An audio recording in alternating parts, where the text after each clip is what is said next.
What's happening, folks out there? And you are watching or listening to another episode of the Game and Watch podcast. This is episode number 79. I am joined today by OVG RView Gaming, the F man, the main man, finest abs, the man behind the production. How you doing, sir? Hey man, I'm doing all right. How about yourself today? I'm good, I'm good. And I'm your boy, Justin Reed, aka Too Tall for You Fool, or simply just Too Tall because, I'm too tall for you fools out there. All right, just a reminder that Game and Watch Podcast is a RView Gaming or OVG production. You can catch us live on YouTube, Twitch, or Facebook Live.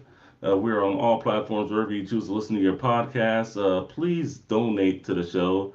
It'll make this a better show for all of us. We do have a Patreon, so definitely look into that. And if you have any questions, comments you want us to read on air, you can email us at gamingwatchpodcast@gmail.com.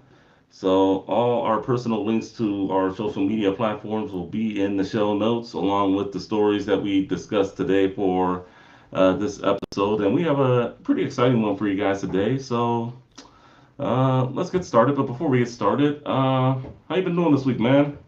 Oh man, I've been doing well. Playing a ton of Horizon, just chilling out, with the family and everything. Carly's getting more pregnant. My wife is getting more pregnant every day.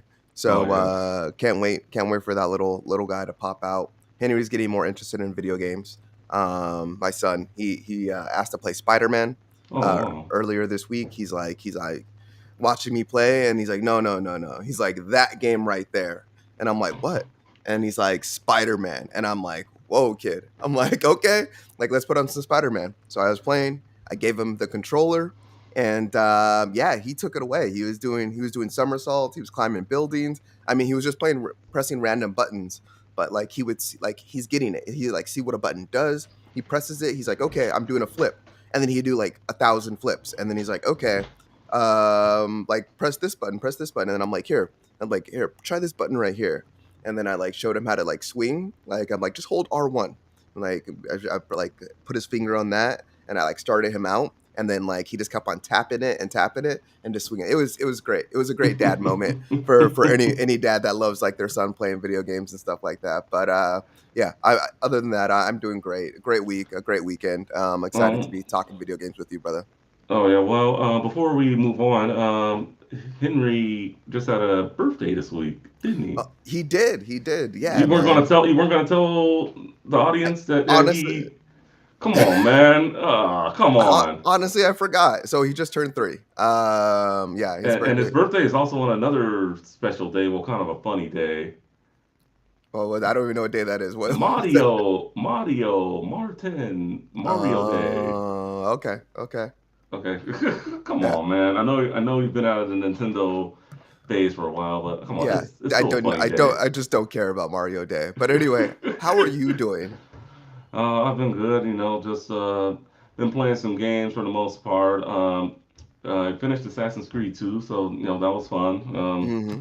I think I realized I think I'm just in the sword fighting games. I don't know what it is, but Okay, so I finished that, and then I've also been playing a little bit of Sonic 2 on the retro mm-hmm. side of things, just seeing how far I can get. I'm not gonna lie, I'm using the save states. Good. That game is pretty hard with trying to do just one run by itself. But I got a ton of Yeah, lives when I got to the casino level. Definitely one of my favorite levels in just any Sonic game. That casino level, place where you can get a bunch of extra lives if you play it right. yeah. Nice, and man. and then otherwise, just you know, just well, you know, working, living life, being a father, being a husband, you know, all that great stuff. Mm-hmm. And you know, just I just can't wait to talk news with you today. So let's go ahead and get started with the gaming news callouts. And before you do it, pull up the video footage of the latest Nintendo Switch online game, F Zero X. You're going to see me playing it right now. If you have the footage, you don't have the footage. Oh yeah, but no. Oh yeah, there we go. There we go. There we go. We're gonna see if I can get at least the top six. So let's see. We'll go easy mode. We'll do that. Yep, there we go. Who am I selecting? Of course, the main man himself, Captain Falcon and the Blue Falcon. We'll do Mute City.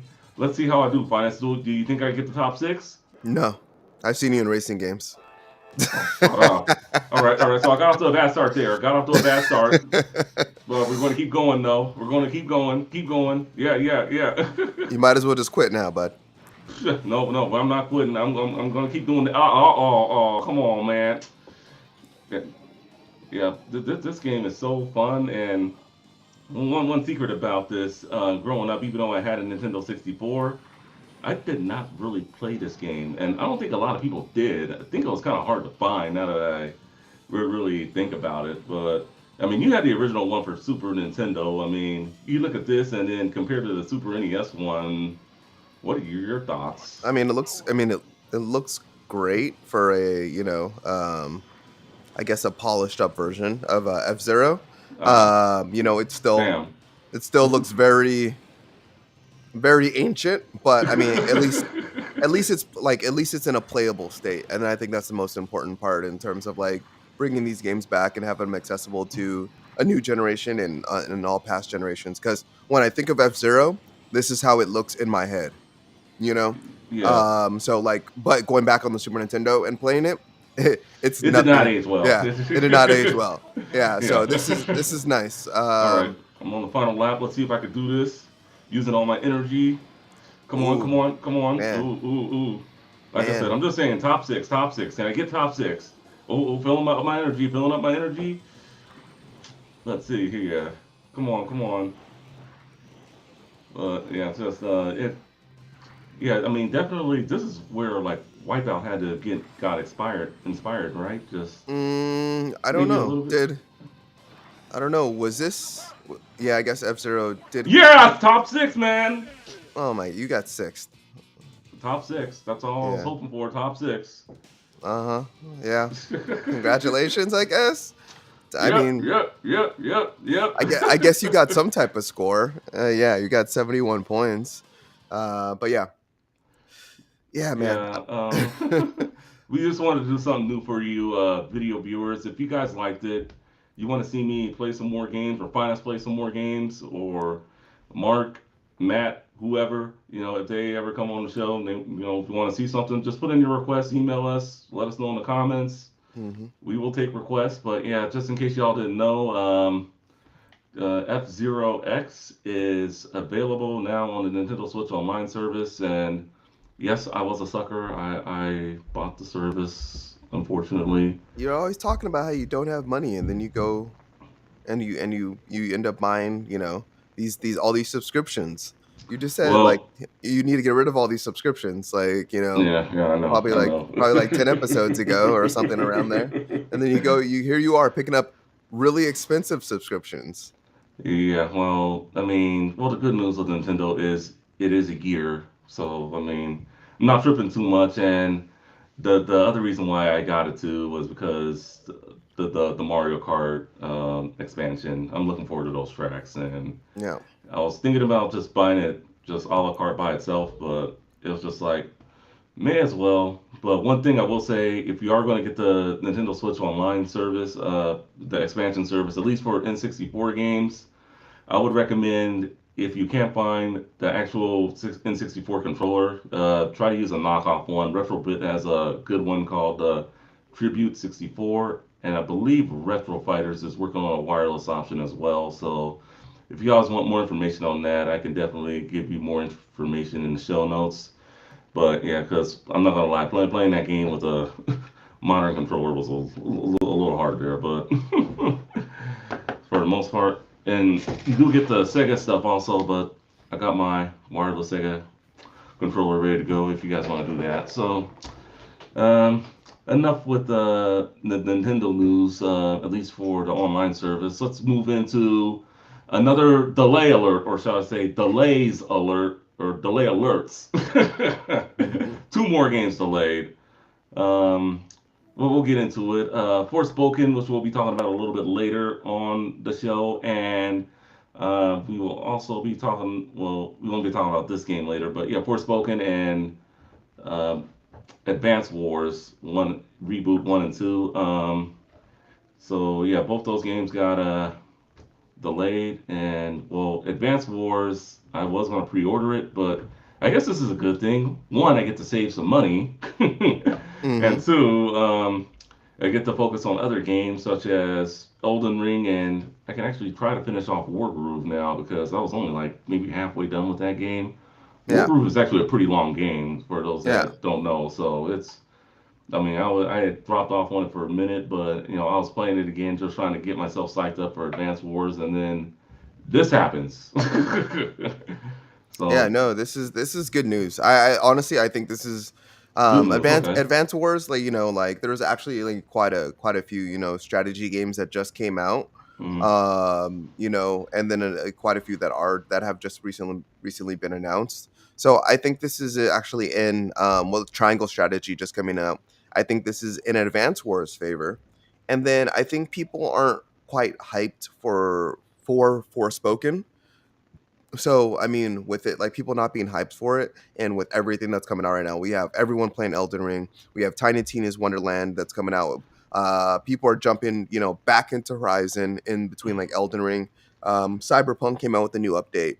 So Forspoken, I feel like it really would have suffered.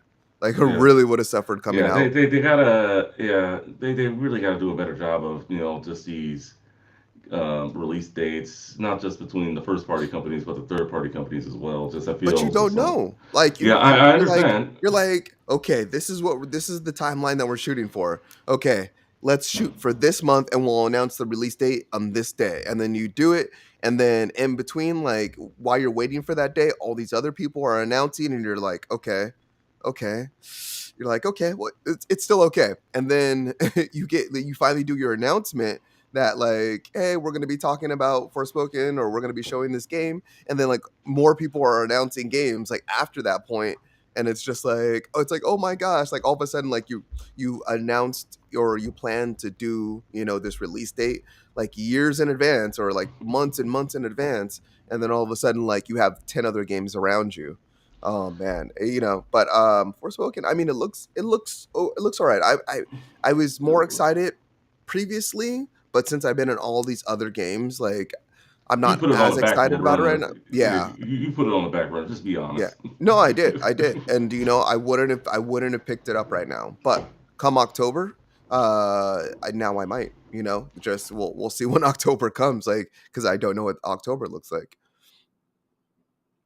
Yeah, October. Yeah, right now the fall's looking like kind of light. If you look at the release schedule, it's not a whole lot's coming out. But then just a lot of games just coming out 2022, 2022. Some are still slated for the spring, and even though spring's just around the corner now, we really don't know. I mean, it's not. It just sucks that we just can't get a list of. All right, 2022. Here's the games, and everything Well, coming out on that day. But that's because we got COVID. We yeah, just easy enough. We have COVID. It's still happening. Developers are still, of course, working from home, and they pretty much, it seems like they have it figured out right now. But that doesn't mean it doesn't have its own challenges. And then on top of that, yeah, like you just you just don't know like when to release your game. It's like you can try, but you want to put your best foot forward. And I know a game we're going to talk about later today just announced their release date. hmm So we're looking forward to that. And then like games like Starfield announced a release date, well into advance. But I wouldn't be surprised if it's delayed. If like games like Starfield are delayed, or Halo got a significant delay, and we don't want another Cyberpunk situation either, yeah, you or don't. Battlefield. Like you don't want to commit so much that you have to delay your game and you disappoint your fans. It's better to wait and not put a release date on it. But Yeah, there's like 50 games that like are supposed to launch supposedly this year that don't have release dates. yeah. Some we're both very excited about, and it's just like we're just waiting, and it's just like, oh man, like come on, just give us that date already, so we can plan our lives, budget correctly, so we can afford these games. But going back to Advance Wars for a minute, I know with the stuff going on between the Ukraine and Russia, I know Nintendo wanted to, postpone the game because of current events, current world events. But it's like I kind of think about this when the first Advance Wars came out. Wasn't that like the year that the U.S. We went into Iraq? So I don't know. Like it's the whole war thing. It's just. I mean, that's just mine. I'm just throwing it out Yeah, there. but But Advanced War has like Russia type of vibes in it. So okay, you know okay, that it's of course it's its own world and its own fiction, but Advanced War very much has like Russian, like almost stereotypical characters and kind of tropes. So I can see that why that would be delayed. And there was another game that was recently delayed because it had you know Russian elements into it. I can't remember off the top of my head, but I mean, yeah, it's a thing that's going on in the world. And I even when like I know you mentioned like when we went into Iraq and everything, but there was a whole hmm bunch of stuff with Call of Duty that yeah, happened back then. And them wanting to do just talk about Iraq and to have that like element within their games. And there was a couple other games that like severely suffered because they wanted to like have Iraq in their games and stuff like that. Some of them okay. never even made like saw the light of day. All right. Well, that's one good. Well, that's one thing that you look at on top of that. All right. So moving on, let's talk about Dead Space. I guess they are doing a remake, and you're excited about it, right? Aren't you a big Dead Space fan, or Yeah, was a big Dead Space fan? yeah, man. Yeah, I played Dead Space 1. I didn't I think I picked up 2. I would have to check my pile of games back here, but 2 I don't remember 2 if I did. mm, Wait, no. I'm sorry. Number 3 was I three. picked up 2. So I had 1 and 2.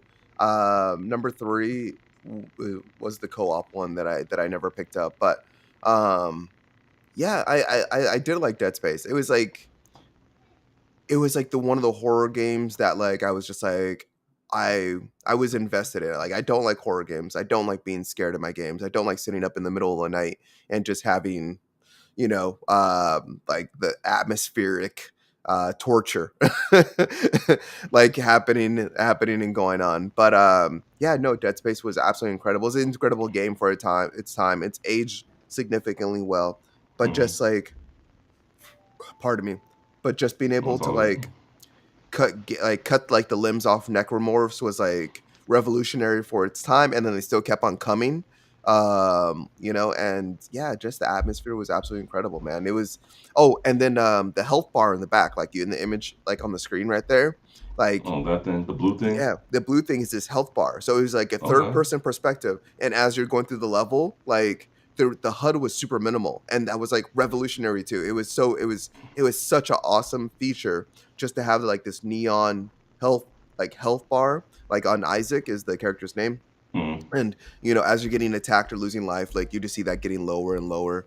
And it was great. And then they also had a kind of like a minority report type of on his plasma cutter. They had like a display on his plasma cutter that like showed the ammo and showed like like maps and all this other information. So it was just it was a really well done game, and like For its time, for its definitely. time, very underappreciated.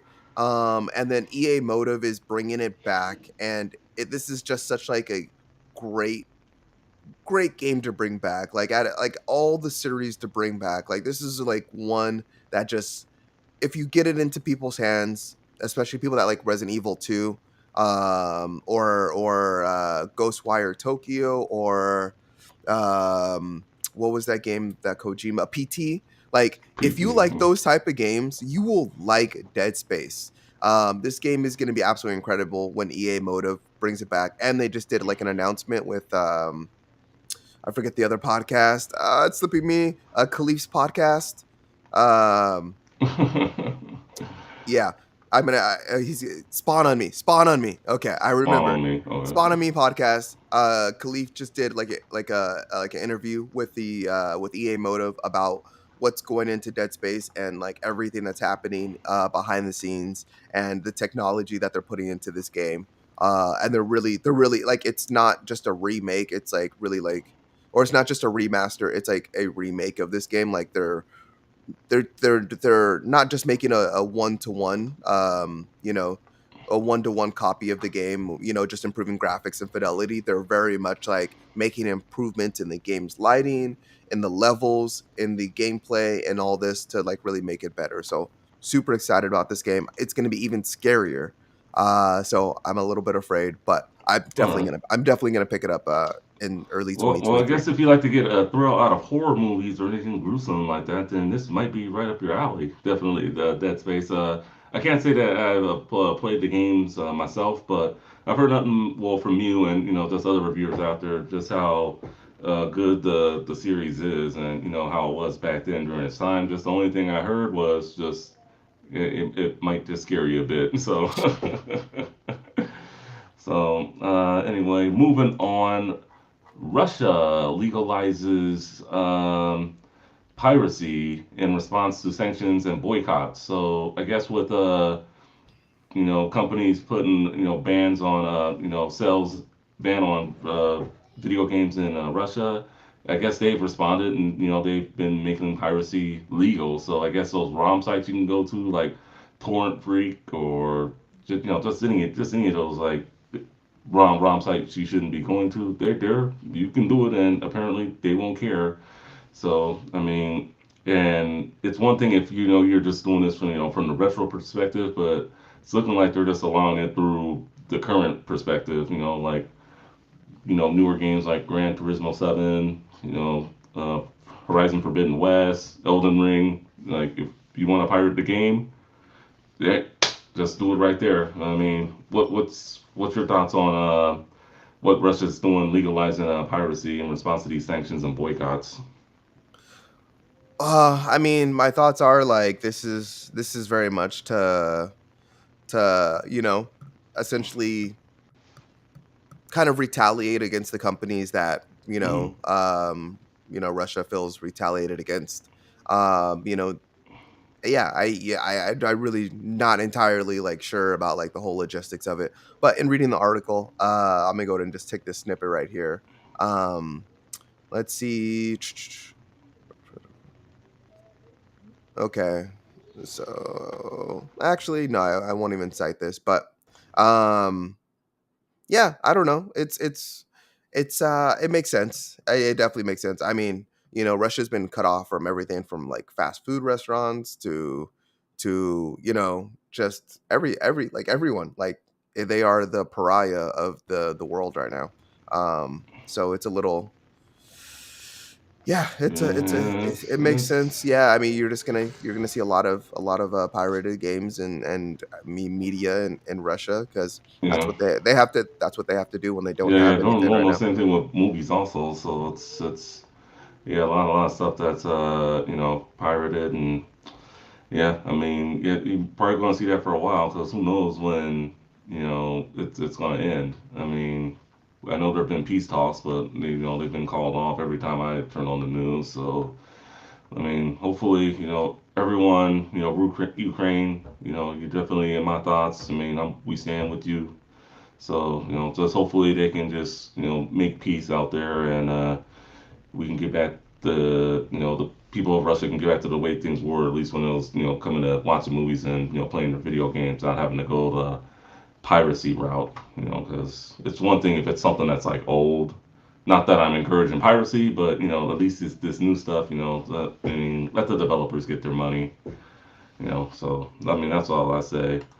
All right, so Chrono Trigger, after 4 years of being on the PC, is getting a patch with a 21.9 support.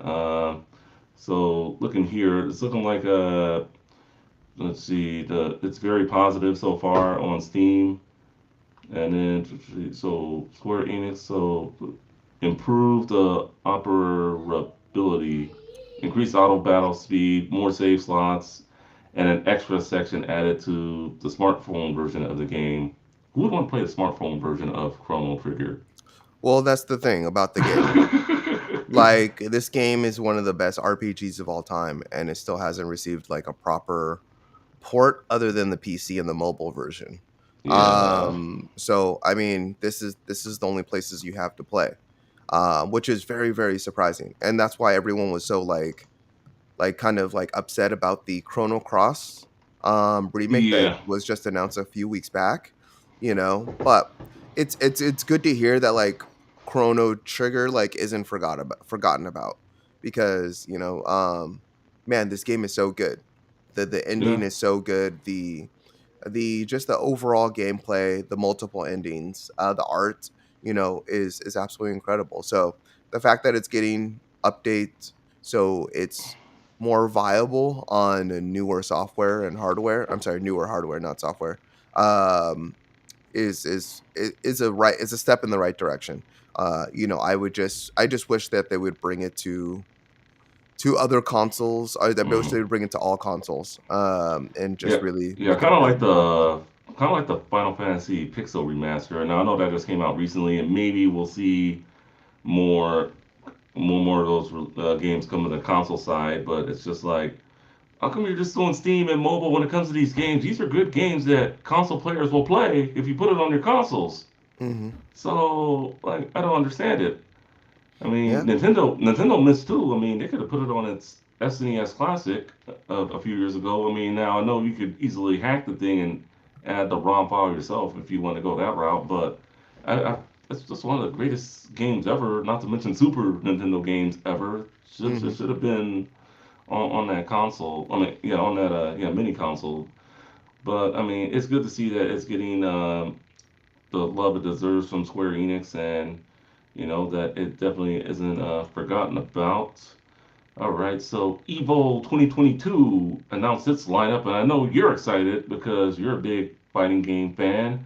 We'll run through the games, and there are a few. Well, actually, there's one big notable miss here, but we'll just go through them. Street Hmm. Fighter V Champion Edition, Guilty Gear Strive, Mortal Kombat 11 Ultimate, Tekken 7, The King of Fighters 15, Melty Blood Type Lumina, Dragon Ball, Fighter Z, not Fighters, but Fighter Z, uh, Grand Blue Fantasy, and Skullgirl Second Encore, excuse me. Um, so one of the games that is missing from this that's been in the past Evo events is obviously Super Smash Bros. Ultimate, but Nintendo probably asked that to have the game pulled, or Sony probably didn't want it since Sony owns the event now. But I mean, otherwise, I mean, great selection of fighting games. Uh, it's going down August 5th through the 7th in Las Vegas at Mandalay Bay Resort and Casino. I'll be in Arizona that weekend if all work goes well. But you excited about Evo 2022? Yeah. I mean, Evo is the pinnacle of like the fighting game echelon of fighting games. I mean, I Hmm. wish I was good enough to like. I love all these games. Like, I love all these games so much. Yeah. The only games I don't have on here is Grand Blue Fantasy versus Melty Blood and Guilty Gear Strive. Hmm. That being said, I have every other Guilty Gear. I just have not jumped into Strive yet because they keep on releasing these updates and extra content and everything, and it's like super. It's actually really expensive. Like if you want to get like the entire game, like you end up buying that like the actual game and the season pass. They come in a bundle. It's like $100, $100 like US. And then they recently like released like a kind of the game of the year edition of the game, and well, it has all that stuff bundled except for the newest expansion. So if you buy that game of the year edition and then you buy the expansion, it's $100 again. Yeah. But yeah, this is awesome. I can't wait for another year Evo. The guys that participate in Evo are always so incredible. But yeah, and there's always usually some cool announcements also. But yeah, Yeah, I think it's a little just kind of hurts that you're not seeing Super Smash Brothers Ultimate there. yeah, the game that's missing. Yeah, Super Yeah, Smash Brothers. Yep. that's a it has a big community in in terms of tournaments and and all that stuff too. So I mean that's a big miss. So Well, but that's not an Evo. That's on yeah Nintendo. Nintendo decided yeah to that's pull all Smash yeah owns it now. Since PlayStation owns Evo. Mm. So I mean, that's totally a Nintendo. It could be here. I'm sure PlayStation would love to have it. Yeah, they would. I mean It's only going to attract more viewers and really put more people in the Evo ecosystem and just that are going to watch and everything. But I mean, Nintendo doesn't want to play ball with any other company unless it's like under their terms, really. yeah, You know, that's one thing I've learned when it comes to Nintendo. They only like to play ball when it favors them, yeah. which well, I mean, well, at least they're not putting that Nickelodeon Smash Brothers ripoff game on. And Hey. Honestly, they're updating that game like crazy. So some of the complaints that we had about that game, there's no voiceovers. They're adding yeah, voiceovers. They're adding new characters. They're adding new moves. They're adding more levels. I mean, honestly, if they keep on supporting that game, it's gonna be like a No Man Sky story. that game has potential. I mean, I want to see it do well, but I mean, based on what I was reading in the beginning, what it's gonna have and who's all in it and all that stuff, it's just Yeah, I just wasn't really liking what I see. But I mean, it's not the same. voiceovers. It's not the same game anymore. It's better. Yeah. Yeah. Yeah, the voiceover thing, that's definitely a step in the right direction. So that's good to hear. Thanks for the update on that. No, no problem. All right. And then one of the games that, we were very psyched about, last year, Gotham Knights, has a release date. It has a release date. Ooh. Yes. So unless we get another delay alert, it's going to be October 25th. And this, I saw the trailer already. Is this a day one pickup for you? I know you're a big Batman fan. Day one pickup, or you gonna hold out, or I you also got to see what's coming out this fall before you I make your mean, final I selections. I want to hear your thoughts. What I mean, what do you think about Gotham Knights and is it a day one pickup for you? I mean, you already know Uh, how I feel about it. We've yeah, talked about this in previous episodes. yeah. So I mean, so for me, Gotham Knights, it's well, I still got to play the last Arkham game that came out, so I've been a little lazy on that. But I mean, it's looking like definitely a day one pickup if I definitely get through Saints Row when that comes out when it's supposed to, and if it doesn't get delayed, and if not too much is coming out that month, and if it's not gonna break my wallet, and if it's the best game out there, sure, I'll definitely pick it up. But I mean, That's I a lot might of be, ifs. yeah. I guess it's it's a day one pickup if all Yeah, I know it's a lot of ifs. If all You gotta pieces say, you fall keep into on saying place. if. Every sentence is an if. That's a man. That Yeah, okay. So yeah. okay. So technically, it's a no for you. If you have No, to say all those ifs. yeah, no, Um. probably not. I mean, I, I can always change my mind later, but right now it's looking like a no. I just got to see what's coming out. I can give you a better answer in August. Man, this is gonna be the Elden Ring situation all over. It's gonna score like a 9.8 or like a 10 out of 10 everywhere, and then all of a sudden you're gonna pick it up, and then I'm Yeah. gonna be like, what happened, Justin? And then I'm gonna look back to this episode. That is a 79. I'm gonna look back to episode 79. I'm gonna be like, Justin, you said you probably weren't picking it up, and then here you are with it. Um, yeah. So Gotham Knights, I do want to pick it up, but that's the thing. You can play the entire game single player from what the developer said, or you can play it co-op. Like the thing is, like, there's a lot of co-op combinations and things of that nature from Yeah. the gameplay that they showed. So I would, if I played this, it's two-player co-op. There's four players you can be. We just had the image on screen a second ago. You Mm, had Robin, Batgirl, Red Hood, and then mm, you also have Nightwing. I would, if I played this game, I would want like someone to play it with. yeah. I would want like a person that I can continually play this with, because I feel like that's how you're gonna get the best experience out of this game. Even though Yeah. you could play it single player, and it could have like a lot of those Arkham City, Arkham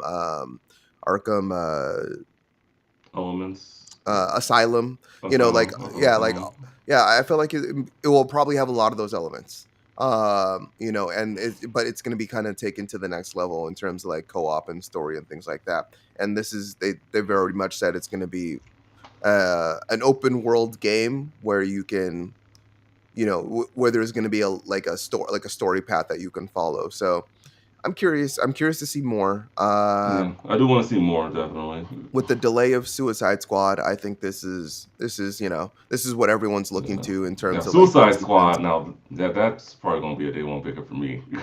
Well, why Suicide Squad and not this? I don't know. Just I think when I saw the two trailers, just Suicide Squad looked a lot better. But I know Gotham Knights was announced first, so I knew that would be coming out first before the Suicide Squad. Hmm. So I think not to say that they announced the Suicide Squad too early. I think they kind of jumped the gun with the release date. If they had said, "Oh, 2023," then I think people would be like, "Oh, all right, just teasing us here."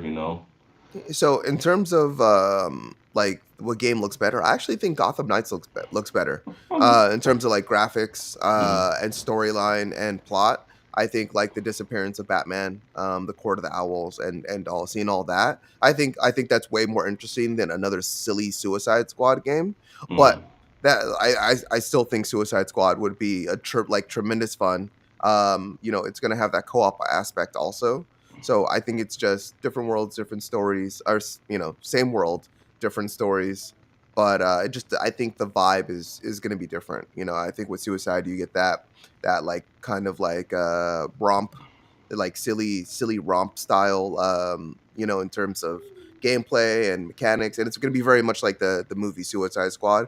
It's going to mm. be a lot of death, a lot of action, and it's going to be funny. And I think Gotham Knights Yeah. is going to be serious, and I think it's going to be like fun in its own right, but just not the same type of fun as the silly Suicide Squad. All right. So okay, fair enough. Okay, so your next trip to California, if it's in 2023, are you going to Universal Studios No, or are you going to Six Flags no, or Disneyland? no, Knott's no, Berry Farm? No, mm-mm, no. no. Well, you got to find Super Nintendo World somewhere, and it's opening up at Universal Studios Hollywood next year. And Mm. so far, it is looking pretty sweet. Um, I can't wait to go to this, and I know a lot of people I know definitely are excited about this amusement park. And I mean, I'm just trying to think, why didn't Nintendo do this sooner? I mean, I know they have the Nintendo store in New York, but it's like I feel like this should have been done like years ago. But hey, they're finally doing it. I mean, they already got the one in Japan, which is killing it. So the next one's going to be Universal Studios, and then eventually they're going to do the one in Orlando, Florida as well. So I mean, I'm excited. I mean, just the lands. Hopefully, they have like a Donkey Kong Country Land or something with Metroid or something. But we all know it's gonna have Mario. Kind of maybe a little too much Mario looking at some of these images, but I mean, it's I'm looking forward to it. All right, so is it going to be your next vacation to SoCal, Universal Studios? No, not at all. I have no interest in going here. I have no interest in taking Henry here. Maybe when I go to Japan, I would probably go to Super Nintendo World in Japan. But in terms of like theme parks, that just does not sound interesting to me whatsoever. Okay, fair Yeah, enough. especially Universal Studios. The parking's horrible in California. Even at that theme park, I used to love City Walk, but that was because I love the comic book store. Oh yeah, Um, they had a great one yeah, there. yeah, and yeah, I don't know. I think this is cool. I mean, Universal Studios, they have the Harry Potter land, and with this, um, along with like the Jurassic Park area, like Universal Studios definitely has like its own set of attractions that like aren't necessarily like thrilling roller coasters like Six Flags, but Yeah.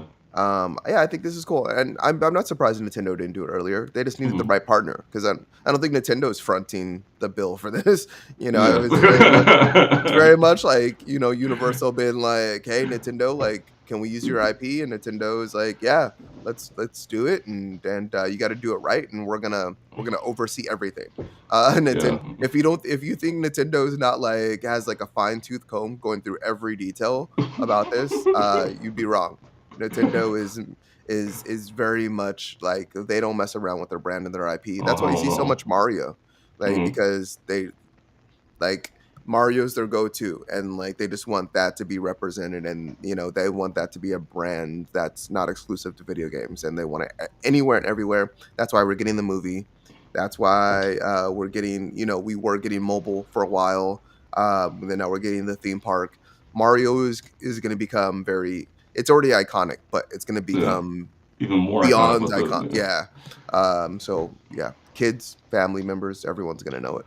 yeah. I mean, I know. Well, I know the Universal Studios out in Orlando is a little more on the level of say Six Flags, but yeah, the one in Hollywood not so much. It's more simulator rides, a water ride. That Transformers ride is pretty fun though. And then, but yeah, just this should be a great addition to the theme park. I mean, I plan on going. I guess I'll be going without my best friend, but hey, I mean, hey, it's never too late to say no. That's the way I look at it. But it's opening it up in 2023, so get ready, Southern California, because you're gonna have a lot of tourists going there. All right, and then our last story, we're just rolling through them today. Our last story for the gaming news call outs is Gamescom. It is returning in person in August, and it's going to be going on in Cologne, Cologne, Germany. I hope I said the city right. If I mispronounced it, I'm sorry to anyone that lives in Germany. But it's going on through August 24th through the 28th. Um, yes, it's good to see that the last one I believe was in 2019, but last 2 years because of COVID, they have not had it. They're going to have measures in mind, and it should be a pretty big event. And it's good to just see expos going on again. Are you excited for this? I mean, I am. Gamescom always had just a ton of new announcements and new games, and I'm always happy to see that brought back out to us and everything. But I would say that I mean, like in this article that we read, they said they're not going to have as many attendees. In 2019, they had a record-setting 370,000 people at Gamescom. So just like coming back, I think it's smart to just kind of take it easy and not come back full force. And yeah, I'm always excited for a gaming expo. Yeah, I'm excited that it's happening in Germany, and yeah, looking forward to it actually happening. We got to see if it's going to happen. Hopefully, nothing pops up and it's not delayed or anything like that. Yeah, well, I mean, you're seeing this that this is going to be in person again, not full force like it was. It brings you to say the biggest one of the biggest ones, E3. I mean, is I mean, we already see kind of the writing on the wall with that. Are we gonna see? Is that gonna come back? Is it gonna just be virtual? Are they gonna just kill it? I mean, I do wonder about that event, and when we went, it was fun. I mean, it definitely had its downfalls, but it was fun. Do you see an event like E3 coming back in person? Yeah, yeah. I mean, I think I think it's more than just about, is E3 coming back? I think it's more, is E3 needed in the industry? And I think that just the name is so synonymous with gaming in general. I think it can come back. I don't know. I don't know if it'd be open to the audience or to like your to like them selling tickets to your everyday people again. But yeah, I mean, I can see E3 coming back. I think it will come back in some form or fashion. I don't know if it's going to continue as a virtual event, but or just maybe it comes back and it opens back up to publishers and developers again, and then they keep like the audience out. But I think E3 is needed. I think gaming expos are needed because it's not just about you know showing the games. It's about the partnerships and the meeting people and the networking and so much more than just like here's a ton of new games.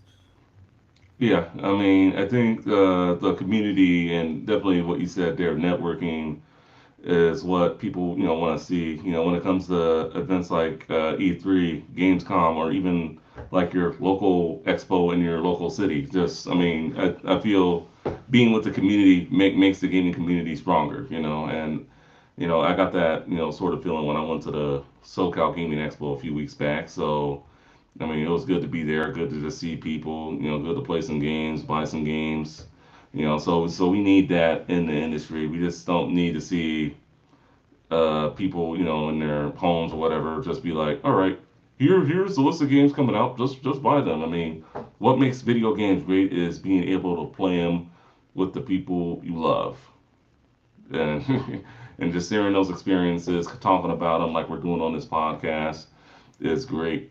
Yeah, So, I would second that sentiment, but it's also great for people that you hate because shooting and just killing people that you hate and blasting them the hell out of them in a game, there's nothing more satisfying. Nothing. It's great. yes. Yeah. So people you love and yeah, people you hate as well. Yes. Let's see. Looks like Celine. Oh, so we just had a time change here. So it looks like she messed up on the time. She was supposed to join us today. You want to reach out to her, see if she still wants to join us. We're about to get into our main discussion. Yeah, So yeah, yeah. Let's yeah. see you. So yeah. Yeah, jump in. Let's see. Yeah, let's see if we can get her in. All right. Okay. Well, Yeah, so I'll continue as you do that. yep. So we are going to talk about our main discussion, which was the PlayStation State of Play, and I guess you can kind of say, I don't know, I had mixed reactions about it, but I mean, I don't know. We're gonna get into all that definitely. So we'll talk about everything that was discussed, and then we'll just go from there. Um, so Exo Primal, a new game from Capcom. We heard some stuff about Ghostwire Tokyo, Stranger of Paradise, Final Fantasy Origin. Um, Forspoken, we got a little bit more gameplay on that. Gundam Evolution. Um, Teenage Mutant Ninja Turtles, the Cowabunga collection. I'm sure we'll be talking about that a little later. Giga Bash, Trek to Yomi. That looked very interesting to me. JoJo's Bizarre Adventure All Star Battle R, Returnal Ascension, and then two Square Enix games that they showcased at the end: the Dio Field Chronicle and Valkyrie Elysium. So wow, a lot of good games. Oh, there you are, Celine. How you I'm doing? so sorry. I think it's because when I joined you guys, we were 8 hours apart, so I didn't realize the shift. So Now I know I have to remember to double check in future. Yeah, yeah. Finest, I think you're on mute. Yeah. Oh, I was just saying, no worries. Thank you. Yeah, just welcome to the episode. No worries. Thanks. Yeah, yeah, definitely. The more the merrier. So yeah, thank you for joining us. So yes, we're just about to get into our main discussion, which is the PlayStation State of Play. Mm. I just ran down through all the games. Anything you want to start with, Celine, since you're here now? I think I'm gonna steal Apollo's immediate reaction to State of Play and say it was basically the Square Enix show. It was That's what I basically the saw Square done Enix to show. the Hmm. Yeah, 'cause that's the majority of the games that were on it were from Square Enix, and to be honest, I'm not entirely complaining because the games I Well, saw looked good. there's only But 3 yeah, games from Square Enix. Hmm. I think it's because like all the major new ones that came out Mhm. seemed to be from them. So that was like, it seemed to be like they were the highlight of the whole thing. Yeah. Well, this State of Play was focusing on Japanese developers. We did Mm, have a couple outliers, like such as Returnal. yeah. And I don't know what else was there that was the Ninja Turtles game. Mm, But Hey, yeah, Konami, they're a Japanese developer, right? yeah. yeah, they Yeah, are. we'll Mhm. talk a little bit more about that in a bit. But yeah, I know for me, one of the games I really liked was well, I guess it is based on Japan Samurai was Trek to Trek to Yomi. Yomi. Yeah, that looks really good, and I think it has a lot to live up to with Yeah. games such as oh no, it's my daughter there. Hey, Cece, go away. Hi, Cece. Um, yeah. So Trek to Yomi, I think it has a lot to live up to in terms of Ghost of Tsushima Mm, and just Sekiro died twice, which I'll have in my backlog. So, but I mean, it looks good based on what I've seen so far. It looks, I yeah. mean, I like the black and white like scenery, like from like the 20s or 30s or something like that. So I really like that. That was a big highlight for me. And then Yeah. another highlight for me was, believe it or not, I know I might get some slack for this, the Gundam Evolution game. That looks really fun. And Finest, I know you played a lot of Transformers back in the day on your PS3. I mean, what were your thoughts on Gundam Evolution? Well, no, I mean, the Gundam games they're always okay games. Mm. It looked They're good to me. yeah, like they that's the thing. The Gundam games like are always like they're relatively good games. They're never great. They're never amazing, but they always fill a niche. And this one in particular, the fact that it was like a co-op online shooter type of Gundam was could be definitely fun. Yeah, I mean I always try out Gundam games. Like there's free Gundam games out right now just in the PlayStation Store. Like they're free to play Gundam games, and there's like a Gundam game every year, and they're all varying of different types. So yeah, I'm not excited about this one in particular, but Mm. yeah, it's another Gundam game. Yeah, I love Gundam. I love the anime. So Yeah, that's good. So, and then what were your thoughts on Exo Primal, the dinosaurs? Um, did you just want to see another Um, Dino Crisis, or are you talking to me in general? both of you? Both of you. I'd say that I think I remember when have you heard of the board game? I think it was like King of Tokyo or something like that. No, I haven't played a board game in forever.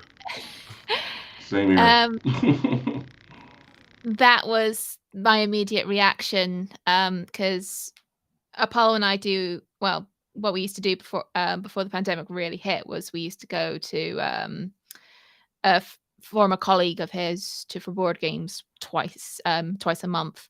And one of the games that the group has is called it was like King of Tokyo or something like that. I'm sure people will correct me if I'm wrong, but essentially you're playing kaiju trying to take over Tokyo. And I just looked at Paul and said, "Isn't this like basically King of Tokyo?" And he's like, "Yeah, I think so." I think you're thinking about Giga Blast, because Giga Blast is the That's Giga kaiju. Blast. Yeah, that's Yeah, the Giga king Blast is the of kaiju game. yeah. where they have all the different kaiju jumping through the game and everything. Yeah. Yeah, but this is a board game.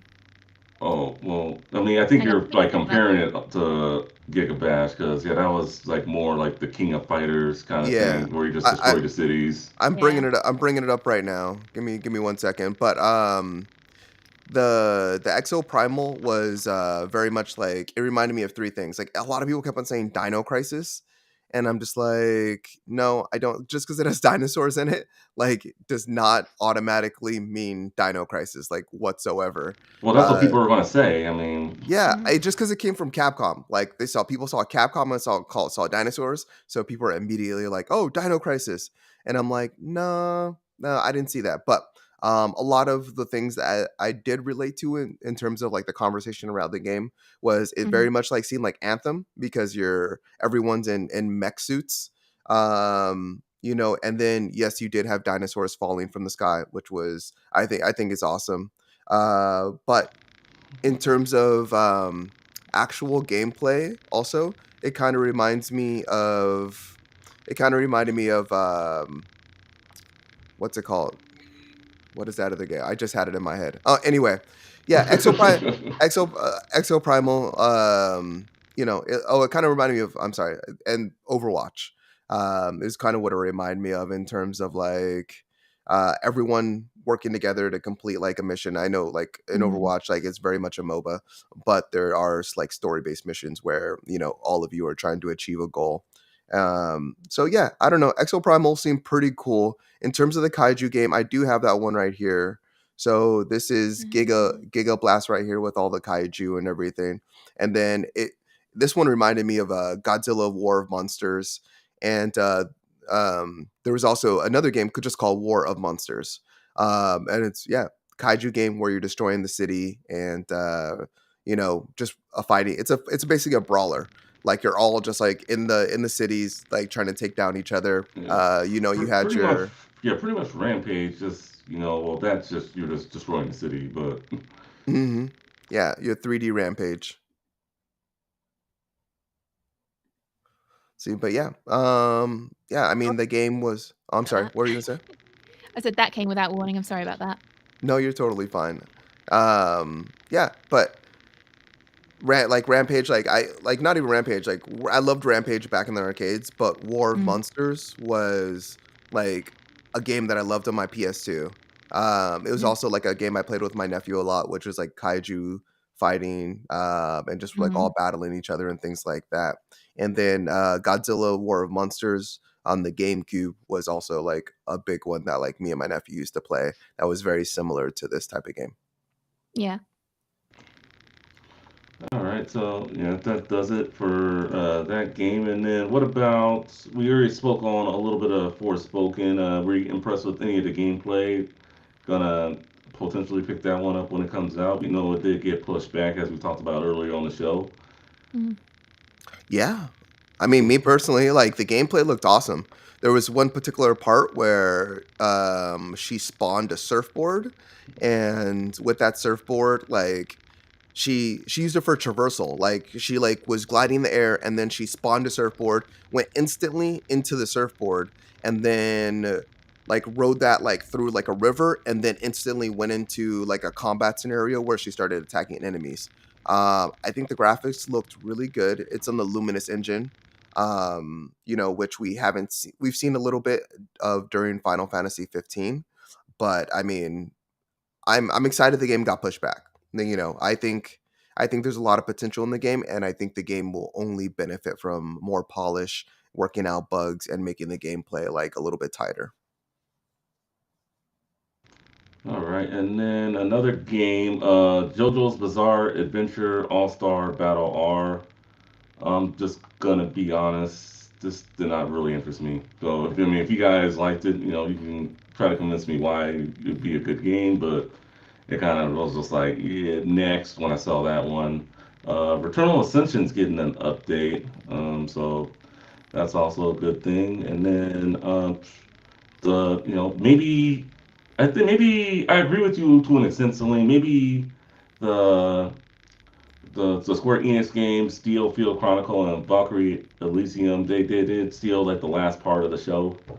I mean, I know Steel Field Chronicle. That's a little more like like the Final Fantasy Tactics. Yeah. And you played a lot of that back in the day, Finance. So Well, I want to hear your guys' thoughts. I can go on because I actually enjoyed the show, yeah. like that, and that's a I know that's like a very hot take right now, but like I think people just like the people either don't like read PlayStation blogs, they don't listen to announcements, they don't listen to podcasts, but this was announced the day before.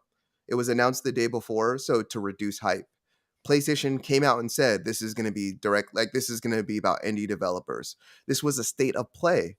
State of plays are always like if they're not focused on one game, they are very like much very niche. Like the last state of play was about PlayStation VR, and everyone got all hyped about that one, and they were just like when it came out and they watched it, everyone was disappointed about that. But state of plays are about very niche titles. Like no one, like I said this about the last time that no one would have watched this. No one would have paid attention to these games if Yeah. if it wasn't in a state of play. If PlayStation was like, here's the lineup, and this is what we're going to be talking about, it would not have gotten the 750,000 viewers that it got, like through all the different Well, I think it channels got over 2 million now. Well, maybe even at more. the At time. least, yeah, Yeah, at the time, I get what you're yeah. saying. But yeah, just I mean, it's definitely good to see a platform like this come out and just play games. I mean, is it similar? I mean, are they ripping off Nintendo with their directs?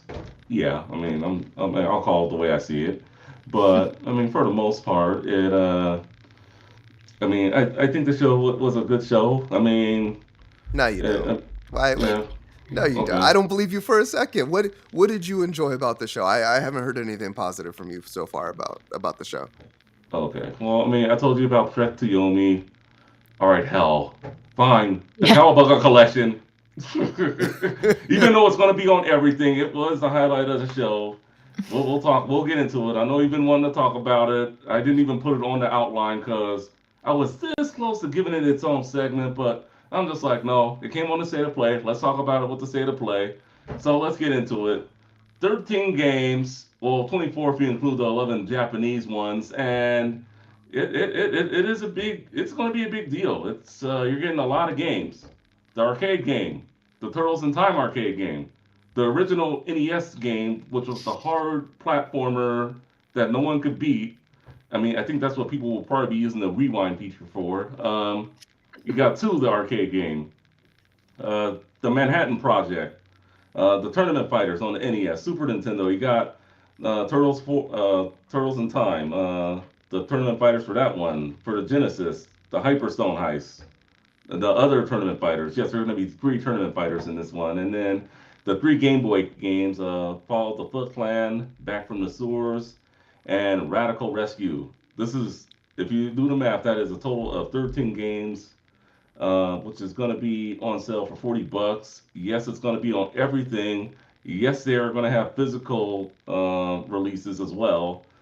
So, I mean, yeah, this was Turtles for the everyone, highlight. right? Yeah, I mean, why do you think they're putting this out? Well, one, I gotta say, finally Konami and Nickelodeon were finally able to come together and put this out because I hear complaints all the time like, why isn't this Turtles game on the Switch Online or why didn't it come out on this mini console? Because that console doesn't own the licensing. Nickelodeon does, and just you got to go through a Konami and Nickelodeon and all those parent companies to get it on there. So I mean, I've talked enough.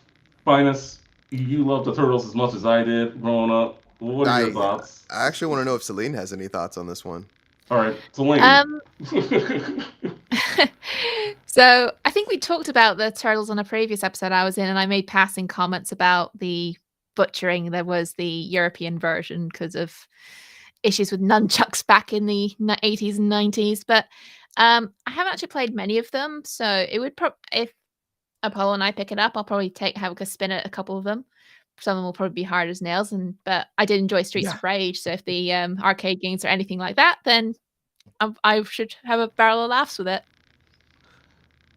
Yeah, Turtles in Time is going to be the main game that people actually can play and actually get through the game. I mean, the great part about this is there's going to be rewind and save states. Mm. So important in these Turtles games. Yeah, These yeah, games especially the were first one. Especially the first one.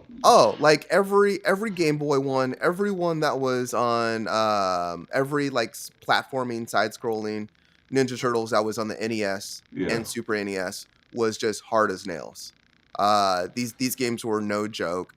Most people never beat them. I don't care what they said. Like no one beat these games. I admit, you have the first one somewhere in your garage. I never Yeah. beat that game, and then the second one I beat with Game Genie. Oh So I mean, yeah, yeah, yeah. So yeah. when Cheat codes galore. Yeah. yeah, so Game Genie was a blessed thing back in the day. yeah, Um, so but Eh, other than that, these games didn't have cheat codes.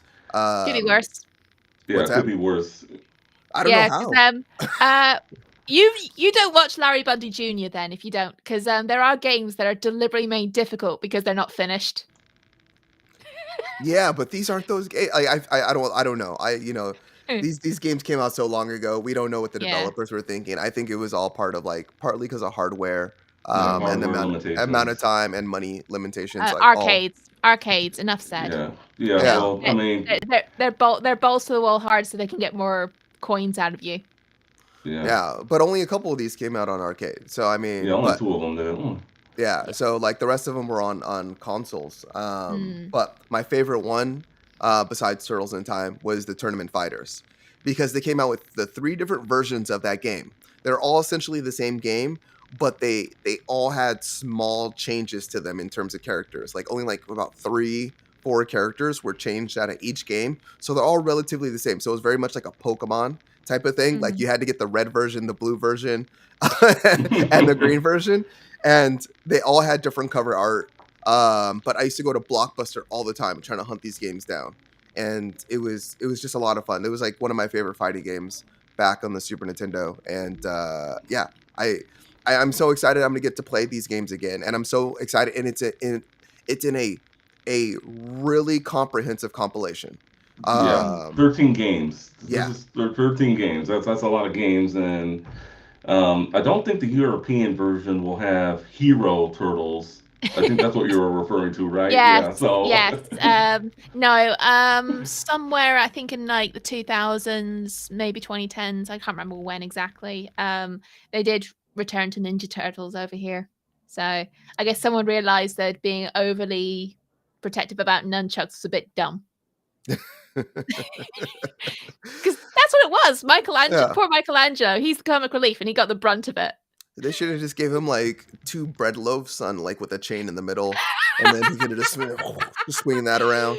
Watch the crumbs fly. Yeah, exactly. Just like pounding guys with like a hard French roll or something like that. But Baguette. yeah, baguette. There we go. Thank you very much. yeah, Yeah, man. I lived no, in France when I was a kid. They'd probably kill me if I couldn't remember that one. but yeah, no, and I think even more so, the most important part about this, about the Turtles collection coming out, is just in terms of just history and saving games and making sure that they're accessible after the point, because all these games are very difficult to come by. Yeah. They're not easy to play. There's a lot of emulators out there. We've talked about that.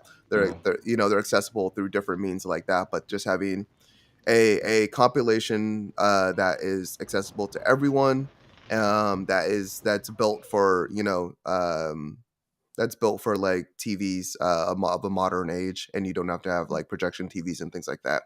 I think it's awesome. Yeah, and just another thing too, with the echo to that, just a lot of these games, physical, especially the tournament fighters on the NES, because there were not very many copies of that game. Hmm. They are hard to find in the wild, and they are a lot of money. So, Yeah, just stuff like that, and then also to go back to the tournament fighters, it will be one of the 4 games to play online with online functionality. yep, The other, that's right. the Super NES version, and they're It's okay. Hey, little CC. yeah, yeah. So, yeah. With that being said, just also the SNES version of Tournament Fighters, the Hyperstone Heist, Turtles in Time, and the original arcade game will be available online. All right. Yeah. So let me go find my wife real quick as you guys keep talking. No, you're totally fine. I think a game that we haven't really touched on so far is just Returnal, Mm. and having the Returnal Accession DLC, or expansion. I think this is going to be really awesome. Also, just having that co-op aspect to one of the toughest games of 2021. Um, yeah, did you get to see the gameplay of this one? Yeah, I did. We saw the I saw the entire state of play with my other half over one of his lunch breaks, Mhm. and um, just trying to figure out the right wording for it. I find, it definitely strikes. I think it's like it's almost bullet hell like, but some of these games they can be made that little bit better by playing with a friend. I find Monster Hunter's very much in that camp. So, I think for people who maybe like the idea but find it a bit isolating, and let's face it, we all have those moments in these days, don't we? So I I I say anything that kind of encourages coordination and cooperation, you can't go wrong with, especially not at the moment. So yeah. Yeah, we were just talking about Returnal, Returnal Accession. Return all session. Okay. Yeah, the DLC. I think that was like the biggest news out of this, which also came from an American studio, one of the outliers out of all the Japanese studios. Outlier. Yeah. Yeah, yeah, I was supposed to be all Japanese. That was the only thing I was hearing about it, like leading up to the thing. Well, So they said mostly Japanese. They didn't say mostly. all Japanese. Yeah. Okay, okay. Well, Oh. fair enough, definitely. Anything else you guys want to touch on with the state of play? I mean, for the most part, I mean, I don't think it was a bad show. I'd give it, if I were to give it a letter grade, I'd give it like a B, Yeah. B I plus. I would do the same. A B is right where I would be at Yeah. if we had to give a letter grade. I'm a Yeah. little upset that you kind of knocked JoJo's Bizarre Adventure though. Oh, I'm sorry. I mean, do you even watch the anime? I'm not big into anime, and I just saw the game. It's just like, this, Well, you can't. You can't knock it because you don't want because you're not into it, man. I mean, you can, but you don't be that guy. Don't be Oh that. yeah, there's okay. They If you had want to the talk, I give you the well, I guess you're talking about it now, but yeah. yeah. I mean, you were flying through them, so I couldn't really I didn't want to jump in as you were going through all the games and everything. But yeah, I mean, there's a PS3 version that came out of JoJo's Bizarre Adventure, All Stars, blah blah blah blah, whatever that title is. All Star Um, Battle R. Oh, yeah, All Star Battle R. There was a PS3 version. I'm pretty sure this is like it looks like almost the exact same thing. It has that cell shaded 3D style. But in addition, just have a fighting game. Bandai Namco is bringing it. They cover anime fighting games. We have the Naruto series, the Shippuden series. We have what was the last one that they came out with? Um, what they had all the different characters. They had like Yu Yu Hakusho. They had One Piece. It didn't do too well. Was it Jump Stars or something like that? Yeah, Because Shonen Jump is the anthology that the manga forms these are on. So I know Jump was part of the name. yeah. I think I it's like, think I yeah. think you're But right. Yeah, yeah. funny That one enough, didn't do too well. since you're a big fan, Vanessa, do you know who voices Father Pucci in JoJo's Bizarre Adventure? Oh no, I don't know voice actors, but yeah, who is Young, it? yeah. mm, Like I said, I don't know voice The gaming YouTuber, Young, yeah. Oh no, I young. don't know. Uh, Tell me, uh, tell the he, sta- audience. he started off focusing on Metal Gear Solid, but then Mhm. he moved from his family's home to LA to pursue voice acting, and he got the role as Father Pucci in the English dub for JoJo. Oh, that's awesome. See, But I yeah, That's just pretty learned no, I cool. something. thought, That's awesome. but yeah, he's a gaming news YouTuber primarily these days, as well as Hmm. the voice acting. So I thought it's a nice little segue. So I thought I'd bring that up. We'll have to drop the link down below so we could all uh, check it out, so I I'll can fish get out up his to date. channel. Yeah, yeah, definitely. All right. So before we move on to the release rundown, anything else you guys want to highlight on the state of play? I think they're getting a lot better. I mean, I like what I saw, and I think Sony, them being upfront about what they're talking about, should have people with their expectations when they come into these things. Don't expect to be hearing the God of War release date. I'm sorry, but it's just not happening. I mean, it's just some simple things like that. But I mean, I did like the one that they did, the previous one they did on Gran Turismo 7. That was actually a pretty good one. Yeah, I think when they do dedicated games, Mm, I think it's awesome where they're just like highlighting yeah. everything. But people are very much getting PlayStation um, they're getting PlayStation State of Plays mixed up with PlayStation Showcases, and they're two Mm, different things. And showcases are where they highlight God of Wars and Ghost of Tsushima's and Horizon Zero Dawns, and State of Plays are where they highlight their third party games and mm, games that you might not necessarily know about and stuff like that. So yeah. hopefully people are able to dissect that now after like the fifth time it's happened, but we'll see. They're getting better. They're getting better. I mean, I think Nintendo still has it figured out with the Rex. All right, so ready to run down through the releases of next week, or Yeah, I guess let's this do it. week Sure. as people are watching. All right, so the release rundown: GTA 5, the online version, I guess, is coming to the PS5 and Xbox Series X and S. If you did not play this on the last generation or two generations ago, or bottom line, if the PS5 or the Xbox Series X or S is your first gaming console, this you should be picking up. I'm serious. It's one of the best games ever. Definitely pick it up. Hits close to home with me because living in Southern California, I know a lot of these landmarks. Phantom Breaker Omnia for the PS4, Xbox One, Switch, and PC coming March 15th. You can also play it on the newer consoles with backwards compatibility. The Cruel King and the Great Hero coming to the PS4 and Switch March 15th. Paradise Killer on the PS5, Xbox Series X and S, PS4, Xbox One March 16th. Also March 16th, Xbox and PC exclusive Tunic coming to the Xbox Series X and S, Xbox One, and the PC. Uh, Anno you I can't even read that. Anna I'll Um, say Anno Mutationium. I read Mutationium. it as Okay, mutationum, but Mutation. All Mutationum. right. Okay. PS4 and PC coming March 17th. Um, Monster Energy Supercross 5 coming to the PS5, Xbox Series X and S, PS4, Xbox One, and the PC March 17th. Persona 4 Arena Ultimax coming to the PS4, Switch, and PC March 17th. Also, March 17th, we got Shredders, the new snowboard. That looks nice, actually. This Shredders snowboarding game. Xbox Series X and S and PC. And the final game, Stranger of Paradise Final Fantasy Origin, coming to the PS5, Xbox Series X and S, PS4, Xbox One, and PC March 18th. So, any of these games anyone should be on the lookout for? Anything that you guys plan on picking up?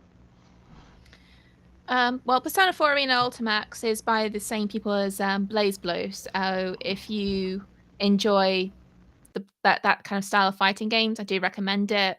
Apollo had it on the PS3. He had a lot of fun with it, including the original version of Persona 4 Arena.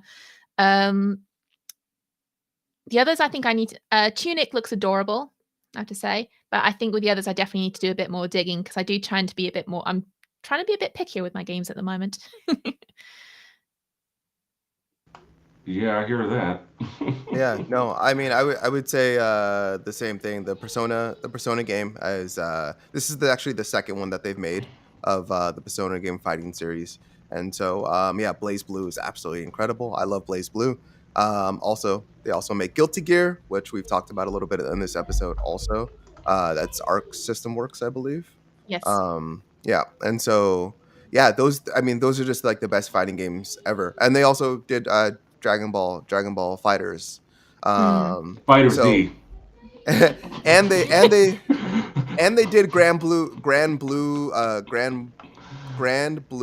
Fantasy, which is going to be an Evo. So I mean, look at like if you're looking at fighting games, like these are all from the same developer. So I mean, if you're that they're obviously good at what they do, and they're good at taking series and really highlighting the characters and the elements from the animes or the shows and bringing them into a fighting game world that makes sense. So definitely that game.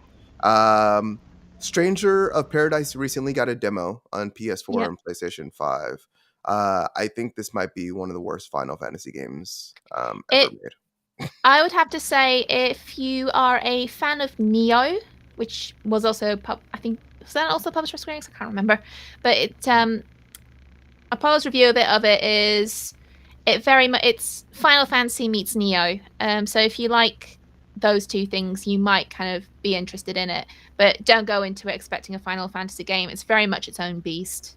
Are you talking about like Neo, the game, or the world that ends with you?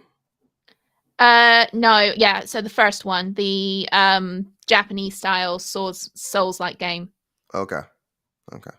The one, yeah, the one with them, the one, yeah, it was developed by Omega Force, I think. Actually, now I think about it, because they appeared in William from the first one appeared in their All Stars game. Okay. Got you. Well, yeah, I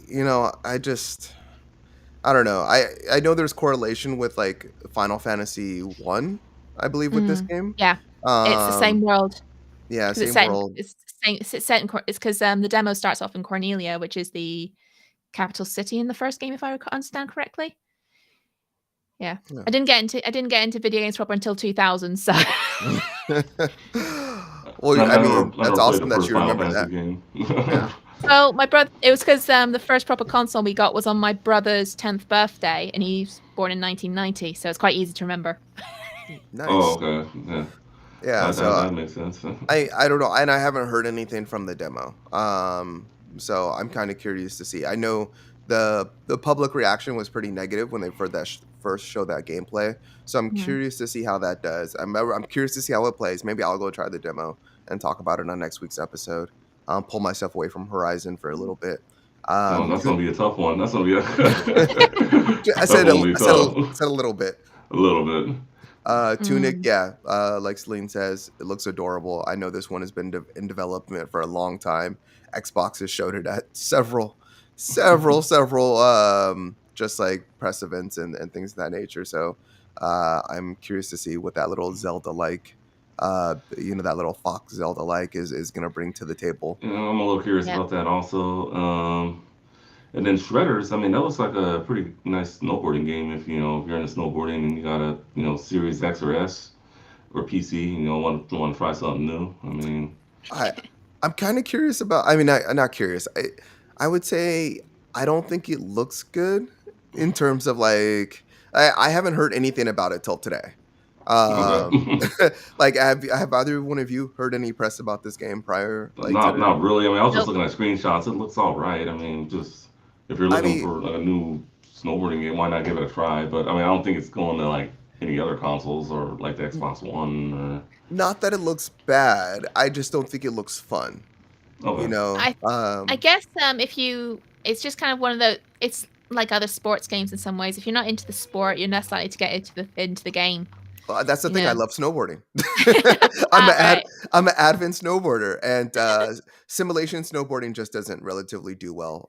If you look just like the history of, I suppose it's the experience of it, isn't it? It's like because you're not gonna simulate the kind of, especially I think winter sports just don't translate quite as well because there's like something ethereal like about feeling the cold around you as you're kind of going down the slopes. So, and I can say that because when I lived in France, the equivalent of PE during the winter was to go up the nearby mountains and go skiing. So, are you serious? That's awesome PE. Yeah.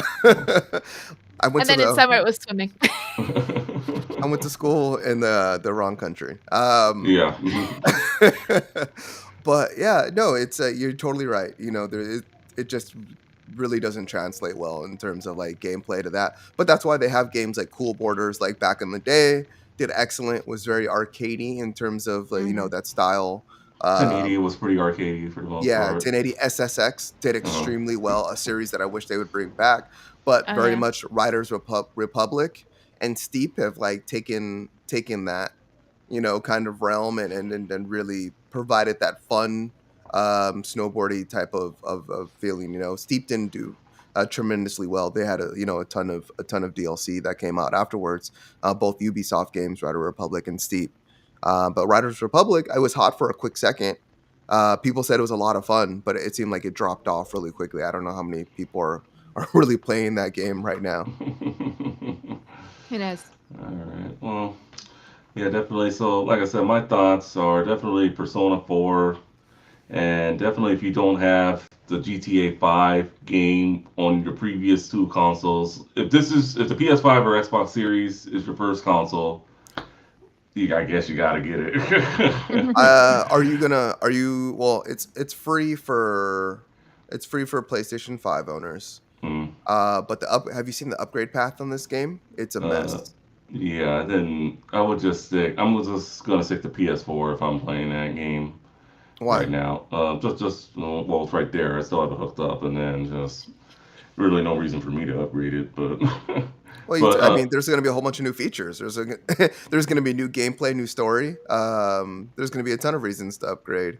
You're going to be able to change your fidelity mode between like high performance, or if you want to do lower performance, but you want to do like higher graphic fidelity. Like, I mean, there's going to be reasons to upgrade. It's just that this game is now 9 years old, I'm pretty sure. Spanning three generations. So it's just like, let's see. Oh, Justin, I'm sorry. You just got a message. I'm stopping what I'm saying real quick. This is from Autumn J. Hi, Justin. Let's see. hi, Autumn. So happy you finally catch a live episode. So there goes a shout out to you, Autumn. Um, as we're What as up, we're finishing Autumn? up, but yeah, no, there's gonna be reasons to jump into Grand Theft Auto, and I'm one of those outliers. I keep on saying that. That's my word of the day. Um, but like I'm one of those people that didn't play Grand Theft Auto 5, and Oh, I that's right. You know. didn't. No, I saw I've seen it 1,000 times, and I just had no interest in picking it up. And maybe this is the time I pick it up and play it on my Series X, but I don't want to pay $40 for it, like Yeah. Well, I like mean, for a 9-year-old game, despite the updates that they're bringing. yeah. Well, I mean, I remember years ago when I was living in LA. You were at my house one day, and I was showing you the gameplay on it, and then just a chaos that had just happened just for stealing someone's bike. Yeah, That was Oh, just so funny.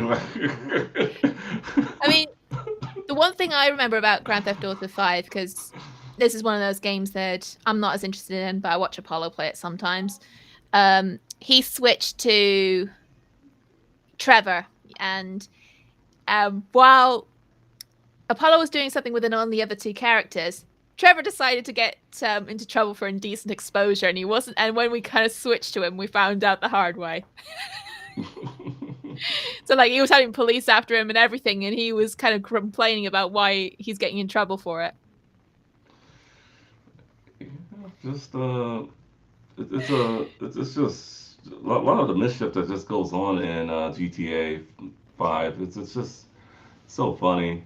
Looks like Autumn is commenting here. Is there yeah, really going to be a big difference between the PS4 and PS5 GTA, or is this in preparation for GTA 6? I mean, it's a good question. I mean, I guess yeah. I'll let you take it away, Finest. Oh yeah, no, we were just talking about it, Autumn. Yeah. So yes, this is in preparation of GTA 6. But even more so, the reason why we haven't seen GTA 6 yet is because, Rockstar is making killer money off of GTA 5, and Red Dead Redemption. So I mean, there's there's no reason for them to be in a hurry to bring GTA 6 to the table, but we are gonna see a number of improvements. Some of it, like we're gonna see ray tracing on the PlayStation 5, faster loading times, 3D audio, HDR options. So yes, there's going to be significant changes. There's going to be story content that's going to be on the PlayStation 4 and PlayStation 5. There might be some PlayStation 5 exclusive story content, whether it be online or whether it be in game. That's not confirmed, but there are going to be there's just going to be a significant difference in terms of the overall game on the PlayStation 5 versus the PlayStation 4. But there is going to be upgrade paths. So even if you have the PlayStation 4 version, it's going to be worth playing. And then whenever if you don't have a PlayStation 5 yet, you'll be able to upgrade, but the upgrade path is looking really expensive right now. So if you don't get it within the first 3 months, then it shoots up to like $40 for the upgrade path. If you have a PlayStation 5 now, it's free. It's free with I believe the first month, and then there's a whole bunch of other different price points. You need an Excel sheet to kind of look at the upgrade path. It's not pretty, but I'll this definitely is try to pull it up later after we're done yeah. filming. But It's like a Ubisoft release essentially.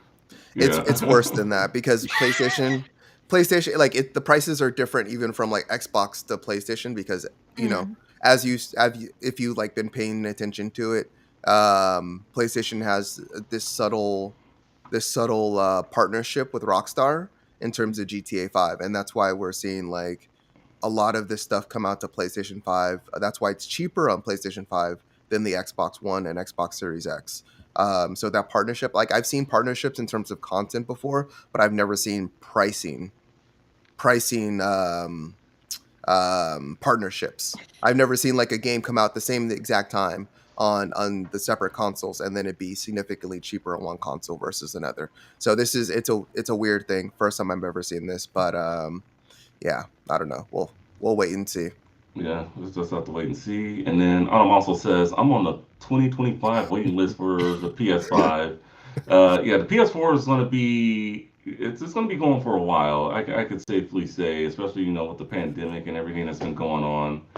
I mean, there Yeah. shouldn't be any rush to really upgrade to the PS5 now. If you can get one, get one. But No, I don't do mean, it. I'm waiting. I'm waiting for the PS5 when the next iteration of it comes out, the next SKU. That's when I'm going to be getting it with the. It's going to be the PlayStation 5 Slim Plus Pro. And that's the version I'm going to get, and I'm going to get the Spider-Man edition or whatever cool edition, God of War edition, whatever comes out later, and that's the version I'll be getting, and it's going to be smaller. It's gonna be cooler, and it's gonna have it's gonna have a bigger hard drive. It's gonna be awesome. I'm imagining it already. yeah, yeah, 2025. We talked about 2025. that the other week. Yeah, Yeah, and plus you got an Xbox Series, X, so yeah. you got to get that fridge, and then So all right, Hey. all And right. we're just So, thankful a shop over here just gave Cat a reserve system going. So Apollo registered interest. He mm, got an invitation to reserve one. He got one on release day, essentially. yeah, yeah, oh, sounds good. All right, so we're gonna get into what we are playing this week. Celine, why don't you go? Did Apollo get? Oh, yeah. Before I forget, did Apollo get the Steam Deck? So his is expecting. So everyone's has got delayed. Oh, So, um, so he was actually he's in the second batch. So, but which was gonna be in this quarter, but now it's next. So we're expecting it spring, summer next year. So yeah, and the chances of Gabe Newell handing it to him is slim to none. I've got to say that. Yeah, that's been um, really weird. Like how he's been like just like showing up at people's houses like with Steam Decks, just like here you go. oh, here we go. Yeah, I he's was not. I thought that was wholesome. So I thought that was hilarious, and he had a mask on too. Like, I just don't. I don't imagine Gabe Newhall like as a celebrity like that to where like when he shows up at your door, like you're gonna instantly know him, like whether like you're into the Steam Deck community or not, like or the Valve community. So I found it funny, but yeah, yeah, it's not like you're gonna walk into a Starbucks. He's like, he can get his coffee. Hey, that's the guy that made the Steam Deck. Like, no one's gonna go ask that guy for his autograph. All yeah. right, but yeah, what are we playing? Celine, you haven't been on in a minute, so you want to share with us what you've been Walked into that gaming one, didn't I? on? Yeah. So there's two. So as you can guess, with Sunbreak around the corner, essentially, together, Apollo and I have been playing Monster Hunter Rise, and Okay. on my own lately, I've been playing Monster Hunter Stories 2: Wings of Ruin. So that's been bundles of fun. If you don't know, if you guys don't know much about Monster Hunter Stories, imagine like the Monster Hunter franchise meeting like a Pokemon like collectathon and RPG all bundled into one. Yeah, yeah. That's what I have one of the Monster Hunter games. I only played it for about an hour, but I mean that's the drift I was getting. It kind of like little bit of Pokemon, a little bit of just just a bunch of RPG elements and different from different games and whatnot. Mm.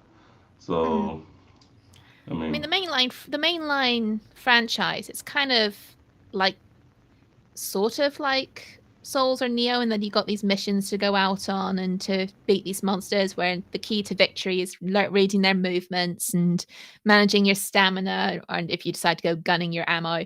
But Stories is turn-based RPG with a couple of quick time events. So it's very different mechanically. You've got the um, now, if anyone's worried, two does not need to complete one to understand, but you'll have a bit more of a nudge, nudge, wink, wink sort of thing when if you've played the first game, because you'll know who all these characters that Naviro seems to know um, come from. But yeah, I've been enjoying it. Plot I was possibly you could say is serviceable more than like story as rather than like award-winning writing or anything like that. But it's a lot of fun. Trying to find all the different monsters um is always amusing. Like I'm far enough that I got Nergigante, who is the flagship monster of World in my Mhm. collection now. So it's just like Nice. that was fun. Nice. Do you play with the community then? Or is it a single player Um, or do you play just by it's yourself or so the plot is single player, okay. but you can get these particular expeditions which are co-op. Nice. And I'm sorry, was this on the Switch? So the first one was the original was DS and mobile. This Mhm. one is on Switch and PC, and I've got it on PC, so I can always stream a fresh start to show you what it's about. Okay, okay. Well, yeah, I didn't even know this one existed. The last Monster Hunter game I knew was just Monster Hunter Rise, Okay. which I've heard good things about and like incorporated like dogs and stuff. Like now you just didn't have Yes. your Malamutes. Is that what the cats are called? Palamutes. Palamutes, yeah. oh Oh sorry, man, no, Palamutes are the dogs. The Okay, cats are palicos. Calicos, Palicos. So it's a Palicos. pun. Okay, It's a gotcha. yeah. Oh yeah, off Um, the Calico. yeah, Got it. yeah, Selena. Yeah, if you could get some time, definitely stream it for us. I mean, I'd definitely like to see some yeah, I more mean, I think I did when gameplay on I did offer, but when I poked on, I think like no one was around, so I was like, oh darn it. it. Yeah, Yeah, yeah. I know. If we schedule some time for it, then I'll happily play you a fresh save, and you can see the beginning of it. Nice. All right, for sure. Yeah, definitely. I look forward to it. All right. I know, Finance, you and I kind of talked about what we were playing at the beginning of the episode. I know for Hmm. me, it's really nothing new. I just finished Assassin's Creed 2, so I don't know when I'm going to start Brotherhood again because, that's one of my favorite Assassin's Creed games. But, Hmm. oh, I guess I should tell you, I will be jumping more into Elden Ring this week. And then I also got uh, one of my ordered. So I told you I got the Vita, right? Yeah, yeah, yeah, Yeah, yeah. yeah. So I got Mhm. some games on the way. I got Wipeout and Assassin's Creed 3 Liberation for the Vita Okay. coming. So I'm looking forward to getting my hands on those. So I'll let you know when those come in. And then Yeah. so Elden Ring is what I'm going to be jumping into this week. And then hopefully I can finish Sonic 2 and then maybe I think it'd make Mark very happy if I finish Yoshi's Island and I got a little bit of turtle fever again, so with the announcement of this Cowabunga collection, so maybe I'll try Don't to get play the. Ninja Turtles, brother. Like, do not do it. You're gonna have so much Ninja Turtles this year. You're gonna have the Cowabunga But what collection, if it gets delayed? and then Delay you're gonna alert. Oh, Shredder's Revenge. don't talk about delays. You know, Uh, Apollo's already uh, had one that yeah, I really know, I ground know. his gears. Yeah, so all right, I'll stick to my guns, fine. So I won't play any Ninja Turtles until the collection comes out. But what do you think's going to come out? Do you think the collection will come out first, or Yeah, Shredder's I Revenge. think the collection is gonna come out first. I mean, because I mean, Yeah, this is just an emulation package. Like, yeah. really, like, I mean, you're It's taking already this old done. game. All Yeah, they it's gotta do is just every yeah. You just have to make sure, the you know, emulators are working. emulators are working, bugs and glitches are solved for. They did have to, incorporate new code for the online and Yeah, things of that nature. So, yeah, I think that's gonna come out first. Shredder's Revenge, late this year. yeah. I don't know if does that have a release date. I don't remember if it No, did. it doesn't. Yeah, so I So, would probably so say that's gonna come out around like October of this year yeah. is So my guess. yeah. So if you have Nickelodeon Smart, hopefully they know to put the collection out first because if Shredder's Revenge comes out first, then the collection, and it's just like, yeah, they'd probably be losing money because everyone will be focused on Shredder's Revenge. All right, and then that's it for me and what I'm playing. And then finance your Oh, one more game. I played the Kirby Forgotten Land demo. Very good, very good. I went through like all 30 minutes of it, and it it's I could probably see myself picking up Kirby later on down the line on the cheap. It was a very good demo though. I enjoyed myself, and yes, you do get to be a car, Kirby. Yeah, I've been hearing that game isn't as much like a Mario Odyssey as we think. Yeah, I think From a what I've lot of been people hearing. thought, yeah, it's not like that. You still go in one direction. Yeah, It's just three dimensional, if that makes sense. But I mean, it was a very good game. You get your basic Kirby power ups. You swallow stuff. You use like the sword. You use like the ice block or whatever. He lands on a beast there, and you just go. You swallow the car. You drive. You run over things. Um, there are two difficulty modes, but it's doesn't seem like it would be a very hard game, especially if you've gone through games like this before. Um, so, I mean, but I had fun with it, and the Forgotten Land, it's going to be a good one. I don't think it will break records, but it's definitely, if you have a Switch, I'd recommend just trying it out. It's free, the demo, so definitely download the demo if you got some time. yeah. All right. I just temper expectations if you think it was going to be like a Mario Odyssey or a Zelda No, or Breath of no, the no, Wild. So yeah, no, it's not. it's not that. It's very much Kirby. Just with a different angle and a very like a powers or have been altered a little bit. Yeah. Um, but yeah, I just in terms of the games I've been playing, I just been playing more Horizon. So no, nothing really there. No new updates. I'm a little bit further. I probably played like 4 hours this week. Not a lot. Wish I could have played a lot more. I will maybe play right after this podcast if I get a little bit of time. Hmm. But yeah, no, that's pretty much it from what I got. All right. So, if anything else that he wants to share? Yes, no, oh maybe so. yeah. Um, so I talked about Monster Hunter just a second ago. There's a stream coming up on. So in my time, it's 2 o'clock on Tuesday, Hmm. which is to announce more details about Sunbreak. So if anyone has been interested in Monster Hunter Rise or is debating kind of whether to look into Sunbreak a bit more, you can that's there will be more information 2 p.m. GMT on Tuesday. So All right. that was something to look into.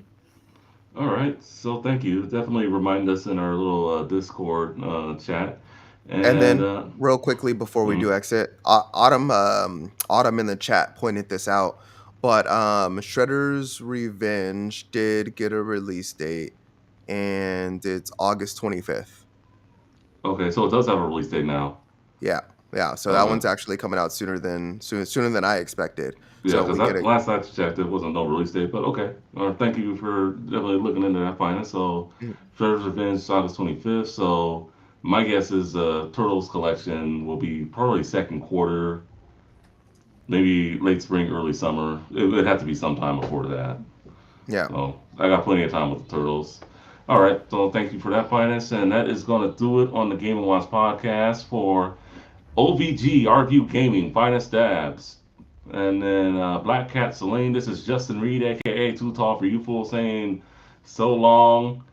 And just be sure to follow us on all our different platforms. Follow us on YouTube. Check out our Patreon, all that sort of stuff. Thank you for watching, And have a good one, guys. Later. Bye, Ciao. y'all.